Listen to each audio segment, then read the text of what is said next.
Everyone, Lakshmi Tanwar best biology classes में आपका स्वागत है। और आज हम स्टार्ट करेंगे हमारा new topic that is Mendel's law of inheritance. इससे पहले हमने मोनोहाइब्रिड क्रॉस के बारे में पढ़ा था और टेस्ट क्रॉस के बारे में पढ़ा था, पुन्नेट स्क्वायर के बारे में पढ़ा था। अगर आपने वो वीडियोस नहीं सीन किए हैं तो आप वीडियोस देख लीजिएगा। और अगर आप कंटिन्यू करना चाहते हैं, आपको लगता है कि आपको बोर्ड एग्ज़ाम की प्रिपरेशन करनी है, नीट की प्रिपरेशन करनी है, तो उसके लिए आप चैनल को लाइक कर लें और सब्सक्राइब कर लें। तो स्टार्ट करते हैं बिना देर किए अपना topic, Mendel's law of inheritance. Mendel के बारे में हम डिस्कस कर चुके थे कि मेंडल एक साइंटिस्ट थे जिन्होंने जेनेटिक्स के बारे में, फादर ऑफ जेनेटिक्स जिनको कहा जाता है, जेनेटिक्स की डिस्कवरी जिन्होंने की थी। तो उन्होंने उन्होंने पी प्लांट पर जब एक्सपेरिमेंट किए तो एक्सपेरिमेंट के बाद उन्होंने कुछ कंक्लूज़न निकाला कि जो इनहेरिटेंस है, मतलब जो कैरेक्टर्स हैं, इनहेरिटेंस का मतलब होता है आनुवांशिकता, कि जो कैरेक्टर्स हैं वो one generation to another generation as it is transfer हो जाते हैं या फिर उसमें कुछ चेंज आ जाते हैं। तो ये जो इनहेरिटेंस का रूल क्या है, मतलब कैसे रूल से ट्रांसफ़र होते हैं, तो इसके इन्होंने 3 लॉ दिए थे कि 3 रूल हैं, इसके 3 लॉ हैं जिनसे ट्रांसफ़र होते हैं। तो सबसे पहले देखेंगे बेस्ड ऑन हिज एक्सपेरिमेंट। एक सेकेंड, हाँ अभी आपको ठीक नज़र आएगा। तो मेंडल्स लॉ ऑफ इनहेरिटेंस में सबसे पहले based on his experiment Mendel proposed 3 laws और एक प्रिंसिपल ऑफ इनहेरिटेंस। 3 लॉज और प्रिंसिपल ऑफ इनहेरिटेंस, इनको प्रिंसिपल्स ऑफ इनहेरिटेंस के नाम से, मतलब इनहेरिटेंस के सिद्धांत के नाम से भी इसको जाना जाता है। फर्स्ट है आपका law of dominance, law of segregation second, third है law of independent assortment. Law of dominance and law of segregation are based on the monohybrid cross, while law of independent assortment is based on dihybrid cross। जो law of dominance है और law of segregation, जो मतलब पहले 2 law जो हैं वो monohybrid cross पर बेस्ड है। मोनोहाइब्रिड क्रॉस के लिए वो 2 लॉ दिए गए हैं, लेकिन जो सेकंड लॉ है आपका लॉ ऑफ इंडिपेंडेंट असॉर्टमेंट, ये लॉ डाईहाइब्रिड क्रॉस के लिए दिया गया है, जो हमने अभी नहीं किया है। लेकिन हम लॉ ऑफ इंडिपेंडेंट असॉर्टमेंट को डिस्कस करने से पहले डाईहाइब्रिड क्रॉस जरूर करेंगे। तो अभी हम देखेंगे लॉ ऑफ डोमिनेंस क्या है। डोमिनेंसी के बारे में आप जानते होंगे कि डोमिनेंसी क्या होती है। जब एक करैक्टर पर दूसरा करैक्टर डोमिनेंट होता है, मतलब 2 करैक्टर हैं हमारे पास, कैपिटल टी और स्मॉल टी, लेकिन जो कैपिटल टी है वो एक्सप्रेस हो रहा है, small T are not able to express itself in presence of capital T, कि जो स्मॉल टी है वो कैपिटल टी की प्रेजेंस में अपने आप को एक्सप्रेस नहीं कर सकता, तो इसको डोमिनेंसी कहते हैं। मतलब जो एक्सप्रेस हो रहा है, जो दिख रहा है आपको, वो डोमिनेंट है, और जो नहीं दिखता वो रिसेसिव है। ठीक है, तो according to this law characters are controlled by discrete units called factors. Law of dominancy क्या कहता है कि जो कैरेक्टर्स हैं वो कौन कंट्रोल करता है, एक डिस्क्रीट यूनिट, एक अलग यूनिट है जिसका नाम है फैक्टर्स। उन्हें क्या कहेंगे, फैक्टर्स, मतलब genes. Factors occur in pair, factor किसकी फॉर्म में होते हैं, मतलब जीन्स किसकी फॉर्म में होते हैं, पेयर्स की फॉर्म में। मैंने आपको बताया कैपिटल टी या फिर कैपिटल टी स्मॉल टी क्या है, एक जीन है, और एक जीन के अंदर 2 एलील हैं। क्या कैपिटल टी और स्मॉल टी ये दोनों एलील हो गए, लेकिन दोनों मिलकर क्या बनाएंगे, एक जीन बनाएंगे। One member of the pair dominating over the other is a dissimilar pair। तो एक पेयर ऐसा भी हो सकता है जो एक दूसरे से बिल्कुल अलग हो और एक मेंबर दूसरे के ऊपर डोमिनेंट हो, मतलब एक एक्सप्रेस हो और दूसरा एक्सप्रेस ना हो, तो ऐसे पेयर को डिसिमिलर पेयर कहेंगे। जो एक डिसिमिलर पेयर होगा ना, जो एकदम एक जैसा नहीं दिखता होगा, मतलब कैपिटल टी और स्मॉल टी, ये आपका डिसिमिलर पेयर हो गया। तो इसमें एक एलील दूसरे, एक मेंबर या फिर एक एलील एक दूसरे पर डोमिनेंट होगा। This law explain expression of only one of the parental character in F1 generation, expression of both in F2 generation.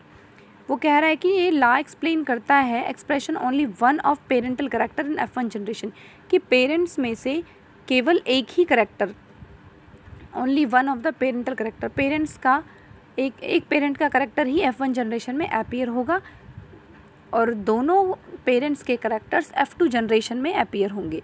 ये कौन कहता है? हमारा लॉ ऑफ डोमिनेंस कहता है कि जो पेरेंट्स के करैक्टर्स हैं वो F1 जनरेशन में सिर्फ एक ही पेरेंट्स के आते हैं, लेकिन F2 जनरेशन में जब देखते हैं आप, F2 जनरेशन का मतलब बच्चों में ही जब सेल्फिंग कराई जाए, तो F2 जनरेशन जो आप देखेंगे तो उसमें दोनों पेरेंट्स के मतलब डोमिनेंट और रिसेसिव दोनों ही करैक्टर्स उसके अंदर दिखाई देंगे। बात आ गई समझ में? उसके बाद देखेंगे law of segregation. Law of segregation का मतलब क्या है? सेग्रीगेट का मतलब क्या होता है? अलग होना, ठीक है, अलगाव। This law states that the two alleles of pair segregate और separate during gamete formation such that a gamete receive only one of the two factors. कहने का मतलब है, ये लॉ कहता है लॉ ऑफ सेग्रीगेशन, कि सेग्रीगेशन का क्या है, सेपरेशन का क्या लॉ है, कि जब एक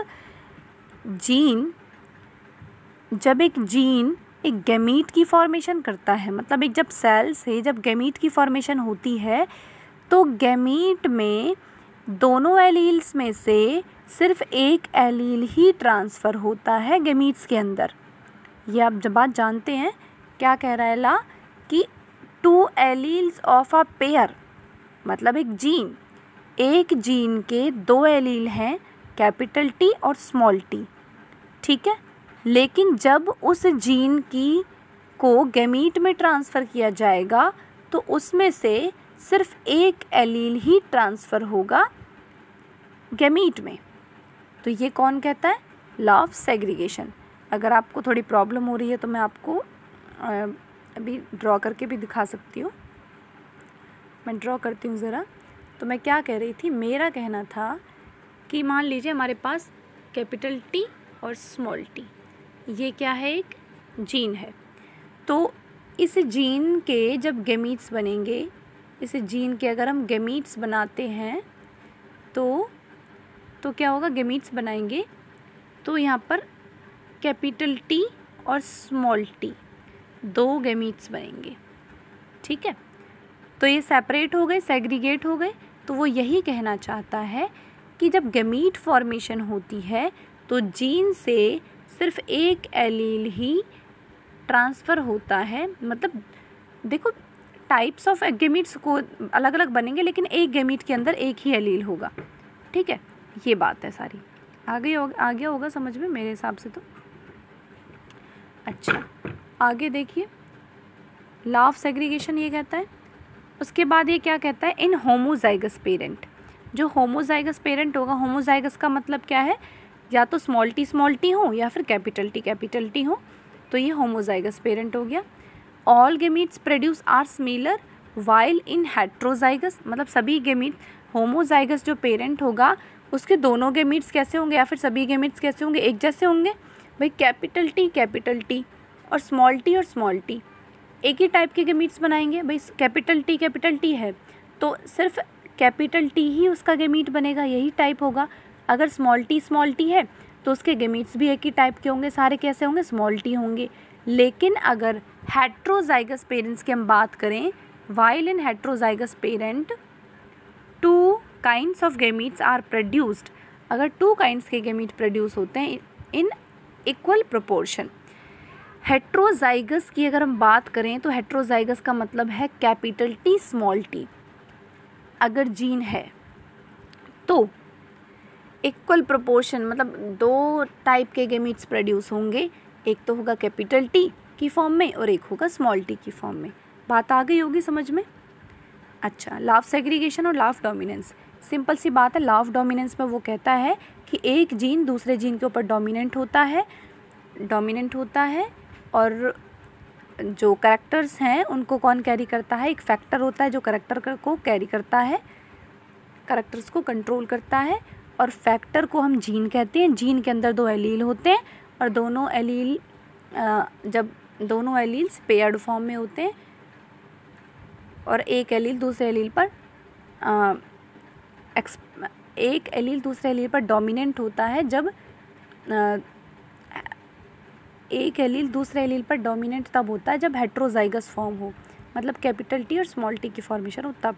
और वो लॉ ऑफ डोमिनेंसी में ये भी कहता है F1 जनरेशन में सिर्फ एक पेरेंट्स के करैक्टर नज़र आते हैं, लेकिन F2 जनरेशन में दोनों पेरेंट्स के करैक्टर नज़र आएंगे।